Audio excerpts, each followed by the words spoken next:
ఆద్యరామ శౌర్య శ్రీనుపై రంగులు వేయటానికి బదులు ఒకరిపై ఒకరు వాళ్ళే వేసుకొని మళ్ళీ ఇద్దరు కోపంగా చూసుకుంటూ జుట్లు పట్టుకొని మళ్ళీ కొట్టుకుంటూ ఉంటారు. హోలీ పండగ రోజున రంగులతో ఆడుకుంటారు. వీళ్ళు ఇలా కొట్టుకుంటున్నారేంటి రంగులతో అని శౌర్య చాలా బాధపడుతూ ఉంటాడు. శ్రీను శౌర్య మళ్ళీ రామ ఆద్య దగ్గరికి వచ్చి ఇద్దరిని ఎత్తుకొని తీసుకువెళ్ళిపోతారు. రామ రామ ప్లీజ్ రామ ప్లీజ్ రామ నా మాట విను రామ, నువ్వు ఇంతటితో ఆపేసే రామ అని శౌర్య రామలక్ష్మిని బ్రతిమలాడుతూ ఉంటే రామలక్ష్మి అసలు మాట వినకుండా అలిగి బుంగమూతి పెట్టి ఉంటుంది.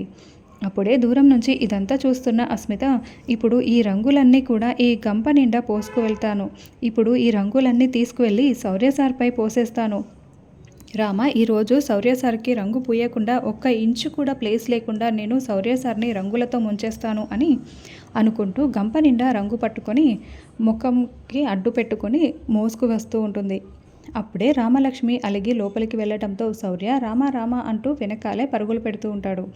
శౌర్య అక్కడే ఉన్నాడనుకుని అస్మిత రంగుని కుమ్మరుస్తుంది. అయితే ఆ ప్లేస్లోకి బిట్టు వచ్చి నిలబడి ఉంటాడు. ఆ రంగు మొత్తం కూడా బిట్టుపై పడిపోతుంది. అదేంటి, నేను రంగు పోయగానే శౌర్య సార్ ఇలా గంపలా మారిపోయాడు అని అస్మిత చాలా షాకింగ్గా చూస్తూ ఉంటుంది. అప్పుడే మొహానికి గంప అడ్డుగా ఉన్న బిట్టు గంపని తీసేసి ఏడుస్తూ, నేను మా అమ్మతో చెప్తాను చూడు అని ఏడుస్తూ లోపలికి వెళ్తాడు. సారీ సారీ అని అస్మిత చెప్తూ ఉంటే బిట్టు ఏడుస్తూ వంట చేసుకుంటున్న జానకి దగ్గరికి వెళ్ళి పెద్దమ్మ అని ఏడుస్తూ పిలవగానే ఒక్కసారిగా బిట్టుని అవతారంలో చూసేసి జానకి ఉలిక్కిపడి భయపడిపోతూ ఉంటుంది. పెద్దమ్మ, నేను బిట్టుని నీకోసం వస్తుంటే చూడు నన్ను రంగులు పూసేసి ఎలా చేసేశారో, కొత్త షర్టు పెద్దమ్మ అని ఏడుస్తూ ఉంటాడు. ఉండు ఉండు ఏడవకు అని కాస్త డబ్బుని తీసి ఇస్తుంది. థ్యాంక్ యూ పెద్దమ్మ అని అంటూ ఇదిగో పెద్దమ్మ అని ఉత్తరం బయటికి తీస్తాడు. ఏంట్రా ఇది బిట్టు అని జానకి అడుగుతూ ఉంటే పెద్దనాన్న నీకు ఇవ్వమని పంపించాడు అని ఉత్తరాన్ని చేతిలో పెట్టి బిట్టు వెళ్ళిపోతాడు. వెంటనే జానకి దానిని ఓపెన్ చేసి చదువుతూ ఉంటుంది. మనము ఎప్పట్లా హోలీని జరుపుకోవాలి జానకి, మనము ఇద్దరము ఏకాంతంగా హోలీని తోటలో జరుపుకుందాము, నువ్వు తోట దగ్గరికి వచ్చేసేయ్ అని రఘురాం రాసి ఉంటాడు. మొదట జానకి చాలా చాలా సంతోషపడుతూ ఇంటి దగ్గర వరకు వస్తారు, లోపలికి రారు. అలాంటిది నేను తోట దగ్గరకు రావాలా, ఏకాంతంగా హోలీ జరుపుకుందామా, నేను రానంటే రాను అని జానకి ఆ పేపర్ని నలిపి విసిరిపడేస్తుంది. ఆ పేపర్ కాస్త శౌర్య చేతిలో పడిపోతుంది. శ్రీను శౌర్య నిలబడుకున్న దగ్గరికి కాస్త దూరంలో అద్దంలో చూసుకుంటూ ఉంటుండే. శ్రీను ఆ పేపర్ని విసిరిపడేశాడు అనుకొని శౌర్య ఓపెన్ చేసి చదువుతూ ఉంటాడు. ఈ హోలీ పండుగని ఏకాంతంగా తోటలో కలిసి జరుపుకుందాం, ఆ వేడుకని జరుపుకుందాం అని చదవటంతో అదేంటి శ్రీను ఇలా రాశాడు అని శౌర్య మనసులో అనుకుంటూ ఆ పేపర్ని చేతిలోనే పెట్టుకుని శ్రీను బ్రో నువ్వేనా అని అడగడంతో అవును నేనే బ్రో అని శ్రీను చెప్తాడు. ఏంటో అని శౌర్య దానిని విసిరి కొట్టేసి అక్కడి నుంచి వెళ్తాడు. ఏంటో నా అందాన్ని చూసి అందరూ కుళ్ళుకుంటున్నట్లున్నారు, శ్రీనుగా నువ్వు ఎంతైనా అందగాడివిరా అని శ్రీను తనకు తానే పొగుడుకుంటూ ఉంటాడు. ఆ పేపర్ కాస్త ఆద్య చేతిలో పడుతుంది. ఆద్య దాన్ని చదివేసి ఇంట్లో కుదరటం లేదని చెప్పి తోట దగ్గర కలవటానికి ప్లాన్ చేస్తున్నావా అని ఆద్య మనసులో అనుకుంటూ ఉంటుంది. శ్రీను వెనక్కి తిరిగి ఆద్య వైపు చూస్తూ ఉంటాడు. నీకంత సీన్ లేదులే అని ఆద్య మనసులో అనుకుంటూ దానిని విసిరిపడేస్తుంది. అది కాస్త ఆ పేపర్ రామ చేతిలోకి వెళ్తుంది. పండగ పూట ఏకాంతంగా తోటలో కలుసుకొని వేడుక చేసుకుందాం, నువ్వు వస్తావు కదూ అన్న లెటర్ని చదివేసిన రామ ఎవరబ్బా రాసింది అని అనుకుంటూ చుట్టూ చూస్తూ ఉంటే అప్పుడే శౌర్య అక్కడికి వస్తూ ఉంటాడు. సార్ మీరు ఇలా లెటర్లు కూడా రాస్తారా, మీలో ఈ యాంగిల్ కూడా ఉందా అని రామ మనసులో అనుకుంటూ చాలా సంతోషపడుతూ శౌర్య సార్ ఓకే సార్ అని రామ అంటూ ఉంటే ఏంటి ఓకే ఏంటి శౌర్య సార్ అని పిలుస్తున్నావు అని శౌర్య పిలుస్తూ ఉంటాడు. ఏంటి సార్ తోటలో ఏకాంతంగా హోలీ పండుగ జరుపుకుందామని చెప్పి మళ్ళీ ఏమీ తెలియనట్లు మీరు భలే మాట్లాడుతున్నారే, మీరు నేను లోన్లీ అని చెప్తూ ఉంటే అవునా నిజమా, నువ్వు సూపర్ రామా, పద వెళ్దాం అని శౌర్య అంటాడు. అదేంటి సార్ అటు కాదు సార్ ఇటు సార్ అని రామలక్ష్మి శౌర్య చేయి పట్టుకొని బయటికి వస్తూ ఆ పేపర్ని విసిరిపడేస్తుంది. రామ శౌర్య ఒకరి చేయి ఒకరు పట్టుకొని జంటగా బయటికి రాగానే ఆద్య వాళ్ళకి ఎదురు వస్తుంది.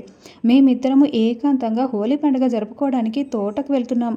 కొందరు అన్లక్కీ ఫెలోస్ ఉంటారు, వాళ్ళకి రొమాంటిక్ తెలీదు, ఏమీ తెలీదు, అసలు ప్రేమగా ఉండటమే తెలీదు, మేము చూడు ఎలా వెళ్తున్నామో అని రామ కావాలనే శౌర్యకి దగ్గరగా వెళ్ళి ఆద్య కుళ్ళుకునేలా చేస్తూ ఉంటుంది.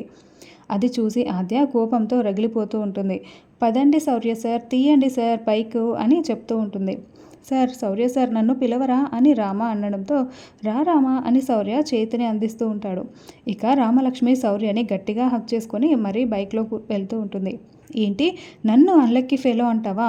నాకు ఏమీ తెలియదా? పైగా అమెరికా నుంచి వచ్చిన నాకేమీ తెలియదని అంటావా?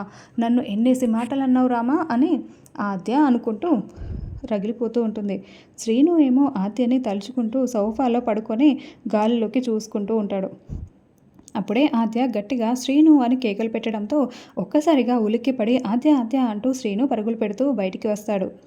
ఆద్య నువ్వు పిలిచావా అని శ్రీను పరుగులు పెడుతూ వచ్చి ఆయాసపడుతూ అడుగుతూ ఉంటే పిలవలేదు అరిచాను అని ఆద్య అంటే ఏమైంది ఆద్య చెప్పు ఆద్య అని శ్రీను అడుగుతూ ఉంటాడు. ఆ రామ నన్ను ఎన్నేసి మాటలనింది, నాకు అసలు రొమాన్స్ తెలియదంట, నేను అన్లక్కీ అంట, నన్ను చాలా మాటలు మాట్లాడింది అని ఆద్య అనడంతో అవునా రామ ఎన్ని మాటలనిందా అని శ్రీను అంటే పద మనం తోటకి వెళ్ళాలి, ఈ అమెరికా ఆద్య ఏంటో రామకి చూపించాలి అని ఆద్య అంటుంది.